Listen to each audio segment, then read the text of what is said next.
Hi everyone, this is Divya from Quick Mommy Hacks, and today we have Sonam Patel who is going to share her journey of raising a child with congenital rubella syndrome and PDA. Sonam, how are you? Hi, I'm fine. How are you? I'm good. Thank you so much यहाँ पे आने के लिए और अपनी story share करने के लिए। तो एक्चुअली स्टार्ट करने से पहले आप थोड़ा अपने बारे में बताइए, मतलब आपके अपनी प्रेगनेंसी के बारे में थोड़ा सा, आप कब प्रेग्नेंट हुए, आप कहाँ से रहने वाले हैं, थोड़ा बहुत। सो बेसिकली मैं बिहार से हूँ बट अभी कोलकाता में रहती हूँ और अभी फिलहाल I am a freelancer working as a English Hindi translator and also micro influencer you can say क्योंकि I don't have a big following or something but yeah होता है ना कि जैसे कि कभी स्पेशल नीड्स बेबी है या फिर कुछ कॉम्प्लिकेटेड बच्चे हैं तो जब फर्स्ट चाइल्ड होता है तो हमें बिल्कुल भी आइडिया नहीं होता है कि हमें किस डायरेक्शन में जाना है या आगे क्या करना है। तो बेसिकली मैंने अपना इंस्टाग्राम प्रोफाइल इसलिए ही बनाया था कि चलो ठीक है मैं अपनी जर्नी शेयर करूंगी और फिर किसी को अगर हेल्प मिल पाती है तो ठीक है। और काफी लोग एक्चुअली में मेरे साथ जुड़े भी जिन्होंने की जिन्हें बहुत हेल्प भी मिली या फिर जिन्होंने मुझे भी इंस्पायर किया। तो बस वही है और फिलहाल बस आई घर पे ही हूँ और I have a son who is 4 years old। तो he is a special needs child. तो तो आप अपनी प्रेगनेंसी और डिलीवरी जर्नी के बारे में कुछ बताइए, पूरा प्रोसेस आपका कैसा रहा और डिलीवरी कैसी रही? प्रेगनेंसी एक्चुअली मैं प्लान थी, हम लोगों ने भी प्लान नहीं किया था और प्रेगनेंसी शुरू से ही काफी अच्छी स्मूथ रही। बस फर्स्ट फ्यू वीक्स में अनइजीनेस था जो भी था, उसके बाद फिर सब कुछ नॉर्मल रहा, सारी रिपोर्ट्स भी नॉर्मल थे, सब कुछ अच्छा था। 8 मंथ में डॉक्टर ने जब अल्ट्रासाउंड किया तो उस वक्त पता चला कि ग्रोथ बिल्कुल स्टॉप हो गई है और उस वजह से डॉक्टर ने फिर बोला कि हमें सी सेक्शन करना पड़ेगा।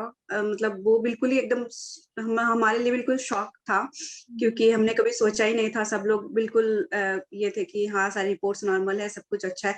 और ऊपर से हमारे सोसाइटी में भी नॉर्मल डिलीवरी को लेके बहुत ज्यादा वो होता है ना, सब लोग पहले एक्सपेक्ट ही कर लेते हैं कि नॉर्मल डिलीवरी होगी, तो वो जाके एक बहुत ज्यादा मुश्किल हो जाता है लेना।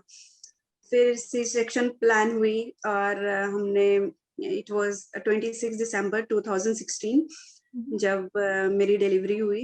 The first 3 days were all fine, मतलब डॉक्टर ने बोला कि बेबी भी ठीक है, बस थोड़ा छोटा है। बट जो थर्ड डे था उस दिन डॉक्टर ने बोला कि थोड़ा प्रॉब्लम लग रहा है, बेबी थोड़ा डल लग रहा है और इसका बिलीरुबिन हाई है, तो एक बार एनआईसीयू में शिफ्ट करते हैं। एनआईसीयू में शिफ्ट करने के बाद सारे कॉम्प्लिकेशंस एक्चुअली में बहुत ज्यादा बढ़ गए थे तब तक में।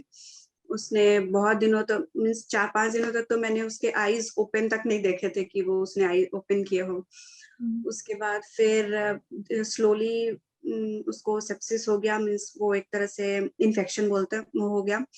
उसके बाद फिर वो बिल्कुल एंटीबायोटिक्स पे ही था। फीड तो बिल्कुल ही कम, अराउंड 5 ml या 2 ml ऐसे करके था। उसके बाद फिर सारे स्लोली डॉक्टर ने देखा कि वो बहुत हेविली ब्रीथ कर रहा था, फिर उसके आई में भी एक वाइट स्पॉट दिखा था। तो डॉक्टर ने बोला कि एक बार हम टॉर्च टेस्ट करेंगे, उसके बाद देखते हैं फिर क्या आता है रिपोर्ट्स में। तो टॉर्च टेस्ट में रूबेला उसका आया। तो rubella basically I, year, brain growth, heart सब कुछ इफेक्ट करता है। तो that was like a shattering moment for all of us, क्योंकि कभी ऐसा एक तो रूबेला टर्म ही हमने कभी नहीं सुना था कि ये क्या होता है क्या नहीं होता है, और अचानक से ये सब कुछ आ गया ऐसे। और ऐसा था कि कुछ कुछ भी बिल्कुल ही नॉलेज नहीं था इस बारे में। फिर डॉक्टर ने बोला कि ठीक है अभी हम फिलहाल जो भी कर सकते हैं वो सब करते हैं। अराउंड 17 days वो एनआईसीयू में रहा, 17 days बाद ही वॉज डिस्चार्ज। तो डिलीवरी के बाद बस ऐसे ही रही जर्नी, बिल्कुल अपसाइड डाउन, हम्म। एकदम रोलर कोस्टर राइड, बिल्कुल शॉक पे शॉक, बट ठीक है वी सेल थ्रू। दिन लाइक 17 डेज आपको डॉक्टर ने बता दिया था कि आपके सन को कॉन्जेनाइटल रुबेला सिंड्रोम है, तो उसके अलावा उन्होंने कुछ बताया था कि उसके और कोई और इम्प्लिकेशंस हैं, कोई और प्रॉब्लम्स हैं? एक्चुअली रूबेला के ही बहुत सारे साइड इफेक्ट्स हैं। पहले तो ग्रोथ डिले होता है बहुत ज्यादा, उसके बाद जब आई, ईयर, ब्रेन, हार्ट सब कुछ तो इफेक्ट होता है। तो वही उसके आई में बायलैटरल कैटरेक्ट था, हार्ट में होल था, उसका ब्रेन का एमआरआई समहाउ फाइन है, बट ऑब्वियसली डिलेज हैं, तो अभी एज ए 4 ईयर चाइल्ड वो उतना नहीं समझता है जितना 4 ईयर को समझना चाहिए, या फिर उस तरह से रिएक्ट नहीं करता है। अभी भी उसको बहुत ज्यादा उसके अभी भी डिलेज हैं। तो डॉक्टर ने शुरू में ही हमें बोला था कि डिलेज होंगे, बट वही है कि स्लोली कोप अप करेगा एंड स्लोली सब कुछ हो जाएगा। हम्म। तो हमने बस उस टाइम ही हम प्रिपेयर्ड हो गए थे कि अब हमें तो जो करना है करना ही है। तो फिर हमने डिस्चार्ज के बाद ही वापस हमने फिर आई हॉस्पिटल विजिट किया, और बाकी सारे जो भी था डॉक्टर ने जैसे गाइड किया हम वैसे ही करते रहे। फिर 3rd मंथ में इसका आई सर्जरी हुआ था। फिर when he was 9 months old इसका हार्ट का पीडीए क्लोजर हुआ था। तो फिर ऐसे ही फिर सब कुछ चलता रहा। तो डॉक्टर ने आपको बताया कि क्या रीज़न है जिसके वजह से ये प्रॉब्लम्स हैं?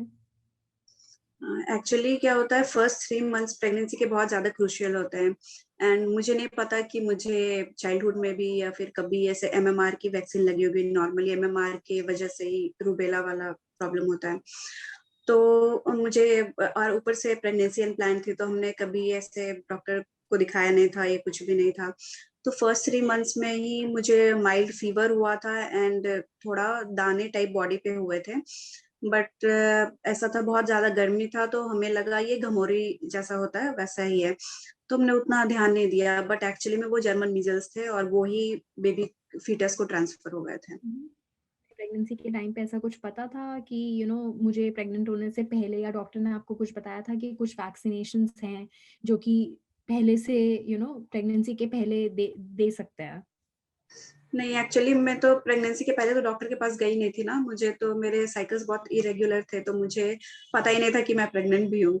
और तो वही 6-7 वीक्स के बाद ही मैं डॉक्टर के पास गई थी, तो उस टाइम तो ऑलरेडी लेट हो चुका था, तो कुछ कर नहीं सकते थे वैसे भी। एक्चुअली में ये एमएमआर वाली बात तो कहीं बीच में आई ही नहीं थी।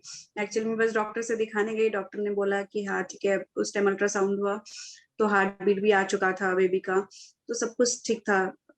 तो कभी ऐसा एमएमआर वाली बात ही नहीं आई बीच में फिर। जब आपको पता चला कि ऐसे प्रॉब्लम्स हैं, तो आपको क्या ट्रीटमेंट ऑप्शंस दिए गए थे आपके बेटे के बारे में ओवर द लॉन्ग रन? तो कैटरेक्ट था, बायलैटरल कैटरेक्ट था, तो आई सर्जरी इम्पोर्टेंट थी उस टाइम पे। वो 3 मंथ्स तक तो देख नहीं पाता था बिल्कुल। तो पहले आई सर्जरी हुई थी, राइट आई की सर्जरी हुई थी 3rd मंथ में, और लेफ्ट आई की हुई थी 4th मंथ में। उसके बाद फिर फाइनली वेट गेन की भी इशू आ रही थी, क्योंकि उसका हार्ट बहुत हेवीली ब्रीथ, मतलब वो बहुत हेवीली ब्रीथ करता था, तो उसका हार्ट बहुत ज्यादा कैलोरी यूज कर रहा था, जिसके कारण कि उसका वेट गेन भी बिल्कुल ही नहीं हो रहा था। तो डॉक्टर ने बोला था एटलीस्ट 5 kgs का होगा तभी हम हार्ट की सर्जरी के लिए जा सकते हैं। वो 5 kgs उसको गेन करने में 9 मंथ्स लग गए। हम्म। बहुत ही उसमें भी सप्लीमेंट्स देना पड़ा, और बहुत प्रॉब्लम्स के बाद फिर जाके उसके 5 kgs हुए। तो फिर हमने पीडीए क्लोजर किया, मतलब हार्ट सर्जरी हुआ। उसके बाद वापस से इसके लेफ्ट वाले आईज में थोड़ा मेम्ब्रेन जैसा हो गया था कुछ, तो उसके लिए वापस से एक सर्जरी करनी पड़ी थी। और उसके बाद फिर डॉक्टर ने हार्ट सर्जरी के बाद बोला कि अभी फिजियोथेरेपी शुरू कर सकते हैं, क्योंकि डिले था उस टाइम, वो 9 मंथ्स का था पर नेक होल्डिंग भी नहीं था उसका। तो हमने फिर फिजियोथेरेपी शुरू किया, तो उसके बाद उसने स्लोली हार्ट नेक होल्डिंग किया। उसके बाद उसने फर्स्ट सेकंड बर्थडे के पहले वो बैठना शुरू हुआ, 3rd बर्थडे के पहले उसका चलना शुरू हुआ। हम्म। तो सब कुछ डिले हुआ, बट स्लोली बहुत ज्यादा डेवलपमेंट हुई। अभी फिलहाल उसके स्पेशल एजुकेशन के सेशंस चल रहे हैं, क्योंकि अभी वो कुछ भी एक जगह पे बैठ के नहीं सुनता है या फिर कुछ एक्टिविटीज नहीं करता है, तो उसके लिए। और मे बी अप्रैल या फिर मई के बाद से we will start schooling for him, वो भी स्पेशल नीड्स वाले स्कूल में ही। तो अभी देखते हैं। और अभी फिलहाल लास्ट ईयर उसके इंग्विनल हर्निया की सर्जरी भी हुई। हम्म। अभी उसके हियरिंग में लास्ट लास्ट ईयर ही बेरा हुआ था एक बार, तो डॉक्टर ने बोला था mild to moderate hearing loss है, बट अभी तक उसकी स्पीच नहीं आई है, तो वापस से हमने बेरा करवाया है अभी, जिसकी रिपोर्ट्स अभी पेंडिंग है। सो लेट्स सी अभी रिपोर्ट में आने के बाद क्या होता है, तो फर्दर उसके बाद उसकी ट्रीटमेंट के लिए आगे फिर देखते हैं क्या होता है। तो डॉक्टर्स ने आपको बताया था कि लॉन्ग टर्म इम्प्लीकेशंस क्या हो सकते हैं डेवलपमेंट में? एप्लीकेशंस भी वही है कि अभी सब कुछ स्लो ही है, मतलब ऑब्वियसली वो नॉर्मल इन्वायरमेंट में कोप अप नहीं कर पाता है, लोगों से नहीं मिल पाता है बहुत ज़्यादा, तो एंजाइटी बहुत ज़्यादा होते हैं। तो ट्रिगर्स भी हैं, बहुत अचानक से हेड बैंगिंग होने लगता है, जैसे कि ऑब्वियसली बोलता नहीं है तो उसके अंदर एंगर इश्यूज ज़्यादा हैं, तो वो सारी चीज़ें अभी हैं। तो इस पूरे प्रोसेस में आपके पास रिसोर्सेज थे ना, मतलब आपको कोई प्रॉब्लम हुई थी थेरेपिस्ट ढूंढने के लिए, या फिर सब कुछ आपको पता था कि कहाँ कहाँ से आप क्या एक्सेस कर सकते हैं हेल्प?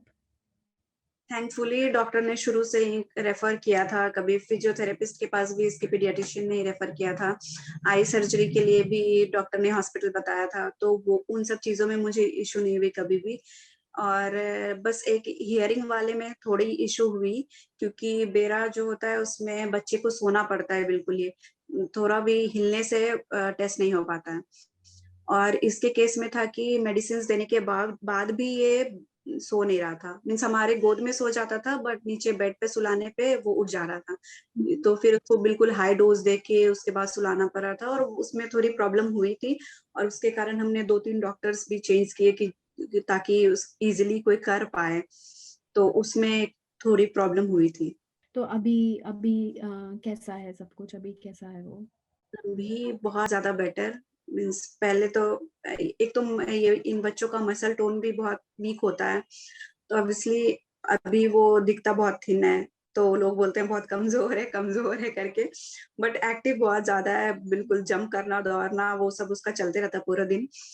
और उसके बाद फिर अभी चलता भी ठीक से, अभी बॉल थ्रो करना और बाकी होल्डिंग, ग्रास्पिंग सब कुछ अच्छा हो रहा है, बस मोटर स्किल्स एंड थोड़ा सेंसरी थोड़ा प्रॉब्लम है अभी उसमें, जिस पे वर्क करना बाकी है हमें। हम्म। तो जैसा कि आपने बोला कि जब आप प्रेग्नेंट थे, ऑफ कोर्स आपकी अनप्लान्ड प्रेगनेंसी थी और आपको एमएमआर के बारे में नहीं पता था, आपको इस कंडीशन के बारे में भी नहीं पता था। तो लुकिंग हुँ। बैक, क्योंकि आप वो पूरा जर्नी आपने किया है, तो आप कोई एडवाइस देना चाहेंगे जो प्रेग्नेंट हैं इस टाइम पे लोग, या फिर जस्ट फॉर अवेयरनेस कि उनको किन चीज़ों का ध्यान रखना चाहिए? फर्स्टली तो प्रेगनेंसी प्लान करने से पहले ही एक बार गायनेक से मिलना चाहिए, ताकि हम पहले क्लियर हो पाएँ कि कुछ इश्यूज़ तो नहीं है, या जो भी होता है तो हम पहले से प्रिकॉशन ले सकते हैं उस केस में। अगर इन केस कि ठीक है अनप्लान्ड प्रेगनेंसी है, फिर भी एक बार डॉक्टर से इस बारे में डिस्कस ज़रूर करना चाहिए, एमएमआर के बारे में या कुछ भी। और फर्स्ट 3 मंथ्स जो होते हैं उसमें बिल्कुल ही ध्यान रखना चाहिए, क्योंकि फर्स्ट 3 मंथ्स में ही सबसे ज़्यादा इश्यूज़ होते हैं। अगर बुखार भी हो जाए या फिर कुछ भी, मतलब फर्स्ट 3 मंथ्स ही होते हैं जिसमें ज़्यादा प्रॉब्लम्स होते हैं। फर्स्ट 3 मंथ्स बिल्कुल अच्छे से ख्याल रखना है, और जो भी है अपने सप्लीमेंट्स लेने हैं और डॉक्टर से रेगुलर चेकअप करवाना ही है। और कुछ भी लाइटली नहीं लेना, अगर कुछ हो रहा है तो फिर उसको सीरियसली लेना है, डॉक्टर से बात करनी है। हम्म। हम्म। तो बिकॉज आपने पूरा जर्नी किया है, तो आपका कोई मैसेज है दूसरे लोगों के लिए या पेरेंट्स के लिए जिनके those who have kids with special needs, आप कुछ और मैसेज देना चाहेंगे? तो पहले तो ऑब्वियसली स्पेशल नीड्स किड को मतलब सोसाइटी में एक्सेप्ट करने में परेशानी होती है, लोग बहुत ज्यादा देखते हैं, अरे इसका बच्चा ऐसा है, ये वो है। तो फर्स्टली ये है कि आपको खुद को एक्सेप्ट करना पड़ेगा कि आपका बच्चा ऐसा है, और फिर आपको किसी के बातों का होता है ना कि हम फर्क पड़े किसी की बातों का, अगर ऐसा होता है तो फिर हम बहुत ज्यादा डिप्रेस्ड हो जाते हैं, या फिर बहुत ज्यादा अजीब अजीब ख्याल आते हैं मन में। तो बेटर है कि हम किसी की सुने ही ना, हमें जो करना है वही करें, जो भी हमारे बच्चे के लिए अच्छा है वही करें। और सेकेंडली मैंने देखा है कि even the special needs mom कुछ कुछ होती हैं जो कि बहुत ज्यादा, जैसे कि मैं एक मॉम से मिली थी, वो फिजियोथेरेपी के टाइम पे, वो उनके बच्चे को माइल्ड ऑटिज्म था, तो वहां पे जितने भी बच्चे बैठे हुए थे उनमें सबसे बेटर उसका उनका बच्चा था, जो कि अच्छे से खेल रहा था और दौड़ रहा था, ऐसे था। लेकिन फिर भी वो मैं जज नहीं कर रही हूँ या फिर कुछ, क्योंकि ऑब्वियसली वो टेंशन में होंगी, और जो भी है उन्हें भी अपने बच्चे को लेकर होंगे। तो उन्होंने मुझे बोला कि पता नहीं कैसे होगा, क्या होगा, अभी 4 इयर्स का होने वाला है, स्कूल कब जाएगा? मैंने बोला कि कोई बात नहीं है, अभी तो स्पेशल नीड्स स्कूल भी है, तो आप डाल सकती हैं उसमें तो कोई प्रेशर नहीं होता। तो उनका बिल्कुल बहुत ही अजीब-सा रिएक्शन था कि वहाँ तो आधे-टेढ़े बच्चों के साथ जाएगा करके। हुँ, तो सो आई वाज़ टेकन अबैक, मैंने कुछ मतलब मैं उस टाइम कुछ बोल भी नहीं पाई थी उनको, कि मुझे लगा चलो ठीक है, वो अपने बच्चे को लेके परेशान है, बट दैट डज़न्ट मीन कि आप दूसरे के बच्चों को ऐसे हुँ, बोलोगे। तो वही चीज़ है कि आप जब तक आप अपने बच्चे को एक्सेप्ट नहीं करोगे, तो फिर बहुत मुश्किल है कि आप दूसरे से एक्सपेक्ट कर सकते हो कि वो आपके बच्चे को एक्सेप्ट करेगा। तो बहुत सिचुएशंस मेरे साथ भी ऐसे हुए कि जहाँ बोला गया कि अरे इसका बच्चा ऐसा है, ये अभी तक नहीं बोलता है, या व्हाटएवर। तो मैंने शुरू में ऑब्वियसली मैं जब न्यू मॉम थी, मुझे बहुत ज़्यादा फ़र्क पड़ता था। इनफैक्ट मैं बहुत ज़्यादा रोती भी थी, क्योंकि बहुत ज़्यादा वो फ़ील होने लगता था अंदर। But slowly touch wood, Nisha has made me stronger बिल्कुल। अभी मुझे कोई फ़र्क नहीं पड़ता कोई क्या बोलता है, बट मुझे ये दिखता है कि वो एक दिन था जब वो इतना छोटा-सा टाइनी सा था, जस्ट 2 केजीज़ का, और अभी वो इतना हो गया है कि अभी दौड़ता है, खेलता है, सब कुछ करता है। तो वो मेरे लिए अचीवमेंट से कम नहीं है। तो अभी ऐसा होता है कि मैं हाँ, ये कार्डियोलॉजिस्ट के पास भी जाऊँ या फिजियोथेरेपिस्ट के पास भी जाऊँ, तो they too see him as their achievement. वो हुँ, दूसरे को एग्ज़ाम्पल देते हैं कि इनको देखो, ये निशम है जो कि मेरे पास 9 मंथ से आ रहा है, और अभी इतना डेवलप हो गया, अभी चलने लगा है। जब आया था तो बिल्कुल अजीब-सा था, दिखने में छोटा-सा था, और तो वो चीज़ है। तो उस टाइम पे और ज़्यादा प्राउड फील होता है, चलो मैंने कुछ अच्छा किया है अपने बच्चे के साथ। सो दैट्स द थिंग कि आपको सब एक्सेप्ट करना पड़ेगा, और होप कभी भी लूज़ नहीं करना चाहिए। हुँ। बस होप रहेगा तो सब कर लोगे। आई मीन वो डेफ़िनेटली बहुत छोटा-छोटा स्टेप भी बहुत बड़ा अचीवमेंट है और आई थिंक आप बिल्कुल सही बोल रहे हैं कि एक्सेप्ट करना चाहिए। Thank you Sonam for sharing your journey और मुझे पूरा पक्का पता है कि जो भी लोग आपको सुनेंगे और आपका इंस्टाग्राम अकाउंट भी देखेंगे, उनको पता चलेगा कि आप कितना ज़्यादा पॉज़िटिवली डील कर रहे हैं सबसे and they will really really be inspired by you. So thank you so much. Well, this brings me to the end of this video. Thank you for watching. If you like the video, subscribe to my YouTube channel, Quick Mommy Hacks, and follow me on Instagram for some personal tips on pregnancy, childbirth, and motherhood. Also, do leave your feedback and feel free to ask questions in the comment section below.